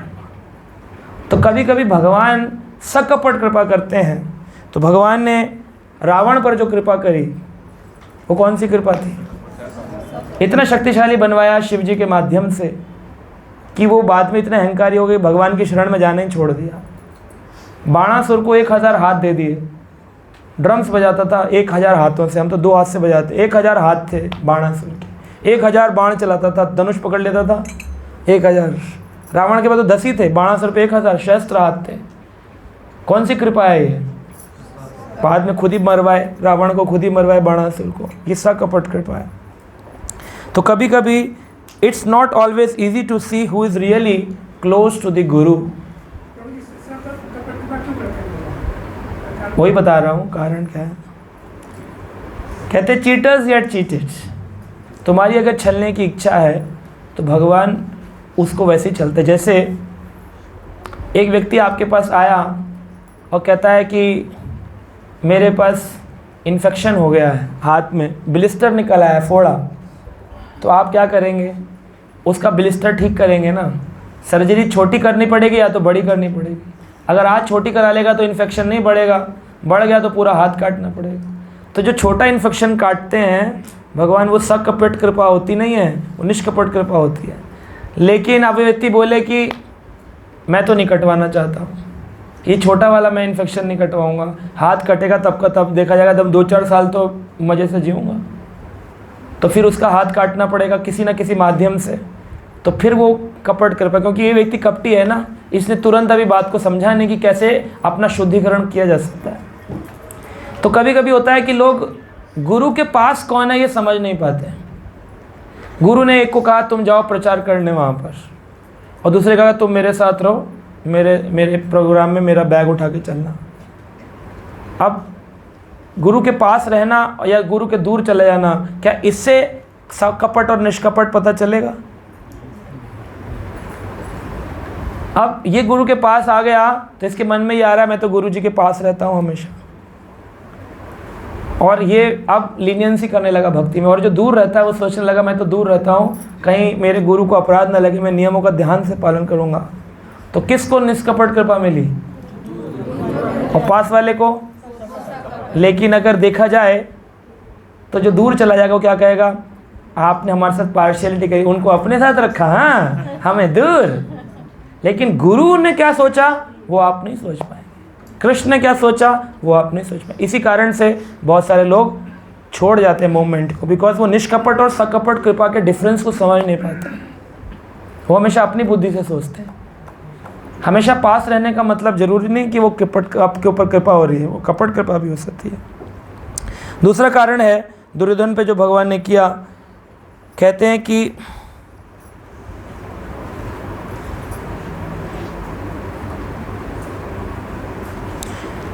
चीटर्स जो होते हैं उनके मन में श्रद्धा नहीं होती है, लेकिन वो ऊपर से दिखाते हैं हमें बड़ी श्रद्धा है। दुर्योधन अगर बलराम जी का इतना अच्छा भक्त था और बलराम जी उससे प्रेम करते थे, बलराम जी तो कंपैशनेट हैं, दयावान है, भगवान है, लेकिन दुर्योधन अगर अच्छा भक्त होता उनका, कहता तो था बलराम जी को मैं आपको अपना गुरु मानता हूँ, लेकिन अगर वो गुरु को गुरु मान रहा होता तो क्या गुरु की नहीं मानता? गुरु को गुरु तो मानते हैं लेकिन गुरु की, इसका मतलब ये कौन सी कृपा पा रहे हैं? सकपट कृपा पा रहे हैं। क्योंकि सोच तो रहे हैं हम गुरु के साथ साथ घूम रहे हैं। श्रील प्रभुपाद जी के पास एक बार कई सारे भक्त थे, वो जहाँ जहाँ प्रभुपाद जाते थे वहाँ ट्रैवल करते थे। जहाँ प्रभुपाद जी का लेक्चर चल रहा है वहाँ पहुँच गए, जहाँ ट्रैवल चल रहा है वहाँ पहुँच गए, जहाँ चल रहा है वहाँ पहुँच गए। तो एक दिन प्रभुपाद जी के पास बैठे थे तो कुछ भक्तों के मन में ये भाव था ये तो हर जगह जा पाते हैं, हम तो हर जगह नहीं जाते, तो इनके ऊपर ज़्यादा कृपा है, हम पर कम कृपा है। तो प्रभुपाद जी ने इस बात को समझाने के लिए एक दिन कहा, see there is mosquito on my hand. एक मच्छर है जो सदा मेरे साथ साथ चलता है, हर जगह जाता हूँ मच्छर आता है काटने के लिए, लेकिन ये मच्छर आज तक भक्त, साथ रहने का मतलब भक्त बनना नहीं होता। कई बार लोग सोचते हैं फोटोग्राफ खिंचा ली है तो शायद ये इनके बड़े करीब होंगे। करीबी या दूरी फोटोग्राफ से नहीं होती है, सेवा भाव से होती है। कौन व्यक्ति अपने गुरु के लिए कितना कार्य करता है उनके नाम को आगे बढ़ाने के लिए, है ना। लेकिन हमारी इंडियन मेंटेलिटी है, साथ रखो, कंधे पे हाथ रख के रखो तो काम करेंगे, हट जाओ तो अपने समोसे खा के सो जाएंगे, है ना। तो इसलिए वो लोगों को वैसी कृपा नहीं मिलती जैसी शरणागत भक्त को कृपा मिलती है। और तीसरा कारण बताते हैं, ये गर्ग संहिता के अंदर आया है कि दुर्योधन जो था वो कलयुग का अंश था उसके अंदर। जैसे भगवान कृष्ण जो है वो भगवान है, पांडवास जो है उनमें भगवान की भक्ति का भक्त अंश है, इसके अंदर दुर्योधन कलेर अंश है। दुर्योधन के अंदर कलयुग का अंश था, कलयुग यानी कि कली का अंश। इस कारण से वो भगवान की शरण में नहीं जाता। जिसमें कलयुग का ज़्यादा प्रभाव होगा उसे उतनी देर भगवान की शरण में जाने में लगेगी। तो जो लोग काली के प्रभाव में होते हैं, काली के फॉलोअर्स होते हैं, यानी शक्ति के फॉलोअर्स, माया के फॉलोअर्स, इनको भगवान की शरण में जाने में कई जन्म लगते हैं। बहु जन्म, नॉट वन, कई जन्म। माला भी करेंगे लेकिन कली के चेले हैं, तिलक भी लगाएंगे लेकिन कली के चेले हैं, कंठी भी पहनेंगे लेकिन कली के चेले हैं। श्रील भक्ति विनोद ठाकुर ने कहा, माथा नेड़े माथेर तिलक, भाले तिलक माथार नेड़े गलेर कंठी, लेकिन अमी तो कलेर चेला। सब कुछ करता है लेकिन कली का चेला। कली का चेला कैसा होता है? इसको शक्ति बहुत अच्छी लगती है, पद, प्रतिष्ठा, मान, सम्मान, इसको बहुत अच्छा लगता है। एक कली का चेला है। किसी के पास बहुत बड़ा पद हो, है ना, और एक व्यक्ति बहुत अच्छा भक्त हो, तो आपको किसका संग करना चाहिए? लेकिन ये तो आपको पता नहीं, आप तो सोचते जो अच्छे पद पे वही अच्छा हो सकता है। क्यों? उसमें बहुत सारी अंदर हमारी इच्छाएं छुपी होती हैं, इससे मुझे बेनिफिट मिलेगा, ये मेरे को ये करवा सकता है। तो पद की पूजा करती है दुनिया। उस व्यक्ति को उस पद से हटा दो, कोई उस व्यक्ति को पूजा नहीं करेगा। कोई व्यक्ति है, आज वो IAS ऑफिसर था, पद पर था, उसकी पूजा कर रहे हैं लोग, अरे IAS पूजा कर रहे हैं उसकी। लेकिन जब वो IAS से रिटायर हो जाएगा फिर करेंगे उसकी पूजा? कितने सारे IAS में दिखा दूँ आपको, पार्कों में टहल रहे हैं, उनको कोई बात भी नहीं करता उनसे। हाँ जी, हम आपके हैं कौन? तो किसकी पूजा करती है दुनिया?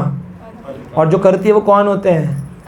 काली के चेले, शक्ति के चेले होते हैं, है ना। भाजेर कृष्ण, कृष्ण भजन करते हैं, भजेर कृष्ण शाक्त चेला, भजते कृष्ण को हैं लेकिन चेले शक्ति के होते हैं। भाजेर कृष्ण शाक्त चेला, शक्ति के चेले होते हैं। इनको पद प्रतिष्ठा अच्छी लगती है, इनको पद वाले व्यक्ति अच्छे लगते हैं, जिनके पास पैसा हो, जिनकी ऊंची पोजीशन हो, वो इनको अनुभवी लोग इनको बड़े अच्छे लगते हैं। उनके साथ टाइम गुजारेंगे अपना, क्योंकि इनसे इनको बेनिफिट मिलेगा। लेकिन जो भक्त होंगे उनके लिए इनके पास टाइम, ये तरह का जीवन। तो जन्माष्टमी के